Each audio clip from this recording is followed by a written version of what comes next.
ಸುದೀಪ್ ಆ ಮಾತು ಹೇಳಿದ್ದು ಶಿವರಾಜ್ ಕುಮಾರ್ ಅವರಿಗ ಅಥವಾ ದರ್ಶನ್ ಅವರಿಗ ಇಲ್ಲ ಉಪೇಂದ್ರ ಅವರಿಗ ಎನ್ನುವ ಚರ್ಚೆ ಆರಂಭವಾಗಿದೆ.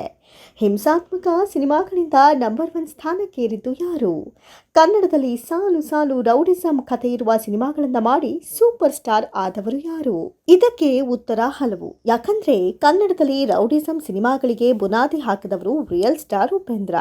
ಓಂ ಚಿತ್ರದ ಮೂಲಕ ಕನ್ನಡಕ್ಕೆ ಮಚ್ಚು ಲಾಂಗಗಳನ್ನ ಪರಿಚಯಿಸಿದವರು ಅವರೇ. ಇನ್ನು ಈ ಮಚ್ಚು ಲಾಂಗಗಳನ್ನು ಹಿಡಿದು ಮೊದಲು ಯಶಸ್ಸು ಕಂಡಿದ್ದು ಶಿವರಾಜ್ ಕುಮಾರ್. ಓಂ ಚಿತ್ರ ಬರೋದಕ್ಕೂ ಮುನ್ನವೇ ಶಿವಣ್ಣ ಸ್ಯಾಂಡಲ್ವುಡ್ ಸೂಪರ್ ಸ್ಟಾರ್ ಆಗಿದ್ರು. ಹಲವು ಆಕ್ಷನ್ ಸಿನಿಮಾಗಳಲ್ಲಿಯೂ ಮಿಂಚಿದ್ರು. ಆದರೆ ಓಂ ಸಿನಿಮಾ ಅವರಿಗೆ ಬೇರೆಯದ್ದೇ ಲೆವೆಲ್ನಲ್ಲಿ ಮಾಸ್ ಇಮೇಜ್ ಕೊಟ್ಟಿತ್ತು. ಇವರ ನಂತರ ಮಚ್ಚು ಲಾಂಗು ಹಿಡಿದು ಸೂಪರ್ ಸ್ಟಾರ್ ಆದವರು ದರ್ಶನ್, ತೂಗುದೀಪ್, ಶಿವಣ್ಣ, ಉಪೇಂದ್ರ ಮತ್ತು ದರ್ಶನ್. ಇವರೆಲ್ಲ ಮಾಸ್ ಚಿತ್ರಗಳಿಗೆ ಮಹಾರಾಜರಾಗಿ ಮೆರೆದವರು. ಹಾಗಾಗಿ ಕತ್ತಿ ಮಚ್ಚು ಹಿಡ್ಕೊಂಡವರನ್ನ ನಂಬರ್ 1, ನಂಬರ್ 2 ಸ್ಥಾನಕ್ಕೆ ಕೂರಿಸಿದ್ರು ಎನ್ನುವ ಸುದೀಪ್ ಅವರ ಹೇಳಿಕೆ ಇದೀಗ ವಿವಾದವನ್ನು ಹುಟ್ಟು ಹಾಕ್ತಾ ಇದೆ. ಸುದೀಪ್ ಯಾರನ್ನ ದೃಷ್ಟಿಯಲ್ಲಿಟ್ಕೊಂಡು ಈ ಮಾತು ಹೇಳಿದ್ರೋ ಗೊತ್ತಿಲ್ಲ. ಆದರೆ ಎಲ್ಲರೂ ಈ ಮಾತು ದರ್ಶನ್ ಅವರನ್ನೇ ದೃಷ್ಟಿಯಲ್ಲಿಟ್ಕೊಂಡು ಕಿಚ್ಚ ಹೇಳಿದ್ದಾರೆ ಅಂತಿದ್ದಾರೆ. ಸುದೀಪ್ ಇತ್ತೀಚೆಗೆ ಏನೇ ಹೇಳಿಕೆ ಕೊಟ್ಟರು ಅದು ವಿವಾದವನ್ನು ಹುಟ್ಟಾಗ್ತಾ ಇದೆ. ಬಿಗ್ ಬಾಸ್ ಮನೆಯಲ್ಲಿಯೂ ಕೂಡ ಅವರ ಮಾತುಗಳನ್ನು ಎಲ್ಲಿಂದ ಎಲ್ಲಿಗೋ ಲಿಂಕ್ ಮಾಡಲಾಗ್ತಾ ಇದೆ. ಎಷ್ಟೋ ಮಾತುಗಳನ್ನು ಅವರು ದರ್ಶನ್ ಕುರಿತಾಗಿಯೇ ಹೇಳಿದ್ದಾರೆ ಅಂತ ಬಿಂಬಿಸಲಾಗುತ್ತೆ. ಕಿಚ್ಚ ಸುದೀಪ್ ಮತ್ತು ದರ್ಶನ್ ನಡುವೆ ತಂದಿಕ್ಕುವ ಕೆಲಸ ಮತ್ತೆ ಮುಂದುವರೆದಿದೆ. ಯಾವುದೋ ಮಾತನ್ನು ಇನ್ಯಾವುದೋ ಮೂಲಕ ಲಿಂಕ್ ಮಾಡೋ ಮೂಲಕ ಇವರಿಬ್ಬರನ್ನ ಇನ್ನಷ್ಟು ದೂರ ಮಾಡೋ ಕೆಲಸ ನಡೀತಾ ಇರೋದು ಇಂದು ನೆನ್ನೆಯದಲ್ಲ. ಹಲವು ಬಾರಿ ಇಂಥ ಕೆಲಸಗಳು ನಡೆದಿವೆ. ಇದೀಗ ಮತ್ತೆ ನಡೀತಾ ಇದೆ. ಮ್ಯಾಕ್ಸ್ ಸಿನಿಮಾದಲ್ಲಿ ಮಚ್ಚು, ರಕ್ತಪಾತ ಯಾಕಿದೆ ಎನ್ನುವ ಪ್ರಶ್ನೆಗೆ ಕಿಚ್ಚ ಸುದೀಪ್ ವಿವಾದಾತ್ಮಕ ಉತ್ತರವನ್ನು ಕೊಟ್ಟಿದ್ದಾರೆ. ನಾನು ಸ್ವಾತಿ ಮುತ್ತು ಮಾಡಿದ್ದೇನೆ, ಮೈ ಆಟೋಗ್ರಾಫ್ ಮಾಡಿದ್ದೀನಿ, ಮುಸ್ಸಂಜೆ ಮಾತು ಮಾಡಿದ್ದೀನಿ, ಒಳ್ಳೊಳ್ಳೆ ಸಿನಿಮಾ ಮಾಡಿ ಮೆಸೇಜ್ ಕೊಟ್ಟೆ. ಎಲ್ಲರೂ ಸೇರಿ ನನ್ನ ಮನೆಗೆ ಕಳಿಸಿದ್ರು. ಆವಾಗ ಕತ್ತಿ ಮಚ್ಚು ಹಿಡ್ಕೊಂಡವರನ್ನ ನಂಬರ್ 1, ನಂಬರ್ 2 ಸ್ಥಾನಕ್ಕೆ ಕೂರಿಸಿದ್ರು ಅಂತ ಹೇಳಿದ್ದು ಬೇರೆಯದ್ದೇ ಅರ್ಥವನ್ನು ಪಡೆದುಕೊಳ್ತಾ ಇದೆ.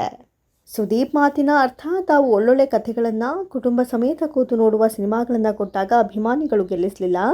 ಆದರೆ ಹಿಂಸಾತ್ಮಕ ಚಿತ್ರಗಳನ್ನು ಕೊಟ್ಟ ಸ್ಟಾರ್ ನಟರ ಚಿತ್ರಗಳನ್ನು ಗೆಲ್ಲಿಸಲಾಗಿತ್ತು.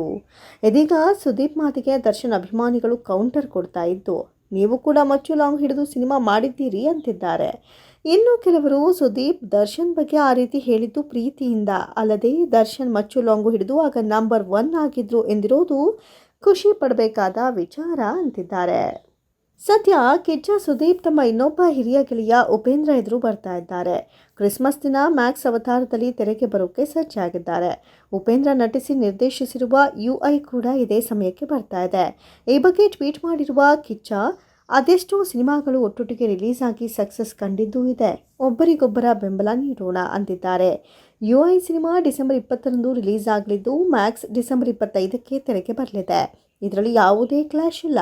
ಗುರು ಬರ್ತಾ ಇದ್ದಾರೆ, ಸ್ವಲ್ಪ ದಿನ ಬಿಟ್ಟು ನಾನು ಶಿಷ್ಯ ಬರ್ತಿದ್ದೇನೆ, ಚಿತ್ರರಂಗದಲ್ಲಿ ಯಾವುದೇ ಕ್ಲಾಶ್ ಇಲ್ಲ ಅಂತ ಹೇಳೋ ಮೂಲಕ ಸುದೀಪ್ ಫ್ಯಾನ್ಸ್ ವಾರ್ಗಳಿಗೂ ಕೂಡ ತೆರೆ ಎಳೆಯುವ ಪ್ರಯತ್ನ ಮಾಡಿದರು.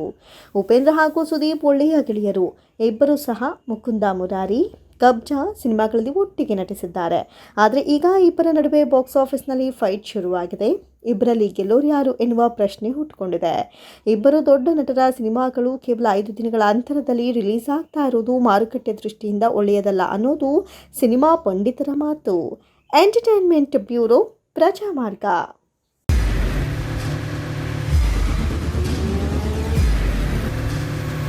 ಪ್ರಜಾಮಾರ್ಗ ನ್ಯೂಸ್, ಇದು ಜನಸಾಮಾನ್ಯರ ಧ್ವನಿ.